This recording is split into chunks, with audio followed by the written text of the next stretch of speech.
এখানে একটা ড্রাগন গাছ তোমরা দেখতে পাচ্ছ, যে ড্রাগন গাছে প্রচুর পরিমাণে নতুন ডাল বার হয়েছে। গাছের মাথার দিকেও বার হয়েছে, গাছের গোড়ার দিকেও বার হয়েছে। তো এভাবেই প্রত্যেকটা গাছেই কিন্তু অনবরত ডাল আসতে থাকে।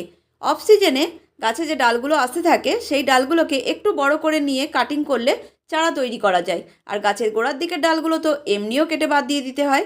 তাই আমি 1 বিঘেদের মতন করে বড় করে নিয়ে ডালগুলোকে চারা তৈরি করি। কিছুদিন আগে আমি একটা ভিডিও ছেড়েছিলাম আমার চ্যানেলে, সেখানে কিছু ছোট ছোট রকম ডাল কাটিং করা ছিল, আর আমি বলেছিলাম এগুলোতে আমি চারা তৈরি করব। কিছু বন্ধুরা আমাকে কমেন্ট করেছো যে দিদি আমরাও চারা তৈরি করব, তো কিভাবে গাছ থেকে কাটিং করব। যে সকল বন্ধুরা এই কমেন্টটা করেছো তাদের রিপ্লাই স্বরূপ কিন্তু আমি এই ভিডিওটা বানিয়েছি। আশা করি তোমরা বুঝতে পেরেছো। আর অফ সিজনে তোমরা এই চারাটা তৈরি করবে, কিন্তু ফলের সিজনে একদমই চারা তৈরি করতে যাবে না। তখন কিন্তু নতুন ডাল যতই গাছে রাখবে, গাছে কিন্তু ফল কম আসবে। ওই সময় যে ডালগুলো বার হবে এরকম ছোট ছোট থাকতেই কিন্তু তোমরা ভেঙে দেবে, তাহলে ফল ভালো আসবে।